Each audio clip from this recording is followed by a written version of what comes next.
Hello and வணக்கம் everyone. இன்னைக்கு ஒரு ஆத்தென்டிக் சவுத் இண்டியன் வெஜிடபிள் குருமாவோட ரெசிபி தான் பார்க்க போகிறோம். ஃபஸ்ட்டு இந்த குருமாவுக்கு தேவையான இன்க்ரீடியன்ஸை பார்த்துடலாம். Carrot, beans, beetroot, half onion, தக்காளி, காராமணி. ஃபஸ்ட்டு ஒரு குக்கரில் கொஞ்சம் ஆயில் சேர்த்து நம்ம நறுக்கி வச்சுருந்த வெங்காயத்தையும் தக்காளியும் சேர்த்து ஒரு ஃபியூ மினிட்ஸ் வதக்கிடுங்க.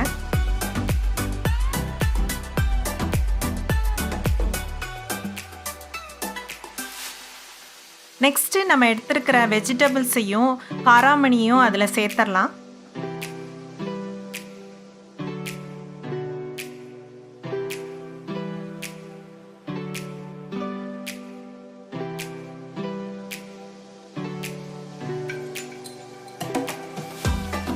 இப்போ அதில் 1.25 கப்பு தண்ணி சேர்த்து கொஞ்சம் உப்பு, டர்மரிக் எல்லாம் சேர்த்து நல்லா மிக்ஸ் பண்ணிவிட்டு ஒரு 3 to 4 விசில்ஸ்க்கு குக் பண்ணி எடுத்துக்கோங்க.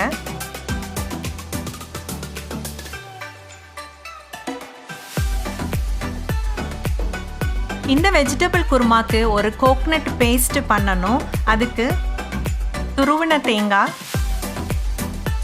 3 ஏலக்காய், 3 துண்டு பட்டை, கொஞ்சம் ஸ்டார் ஆனஸ், 3 கிராம்பு, கல்பாசி, 3/4 டேபிள் ஸ்பூன் கசகசா, 1/2 டேபிள் ஸ்பூன் சோம்பு, 3 துண்டு இஞ்சி, 3 பச்சை மிளகாய், 2 கார்லிக், கொஞ்சம் கேஷ்யூ நட்ஸ். கொஞ்சம் தண்ணி சேர்த்து இதை ஒரு ஃபைன் பேஸ்ட்டாக அரைச்சி எடுத்துக்கணும்.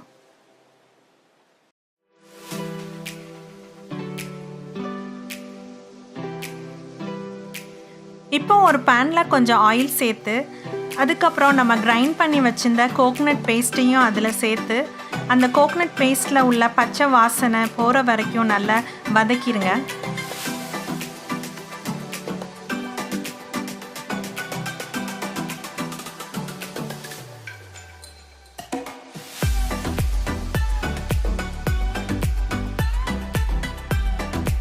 இப்போ நம்ம குக் பண்ணி வச்சிருந்த வெஜிடபிள்ஸை சேர்த்துடலாம்.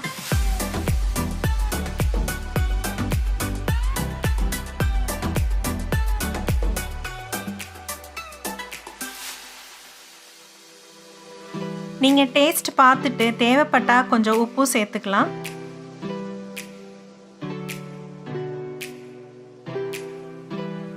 காரம் தேவைப்பட்டால் நீங்கள் இந்த டைமில் கொஞ்சம் ரெட் சில்லி பவுடரையும் நீங்கள் சேர்த்துக்கலாம்.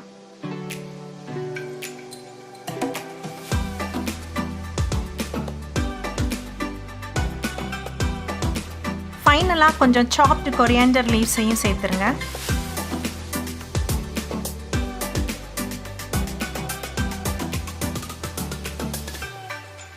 இந்த ரெசிபி நான் எங்கள் அம்மா கிட்ட இருந்து கற்றுக்கிட்டது. எங்கள் அப்பாவுக்கு இந்த குருமா ரொம்ப பிடிச்ச சைட் டிஷ். இப்போ என் ஹஸ்பண்டுக்கும் இந்த kurma one of the favourites.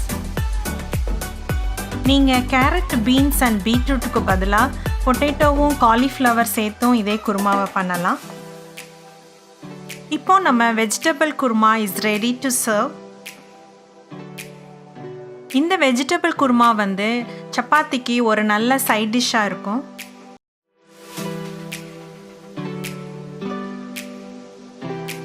நீங்களும் இந்த ரெசிபியை ஃபாலோ பண்ணி ட்ரை பண்ணி பாருங்கள். I thank you for watching and I'll see you next time.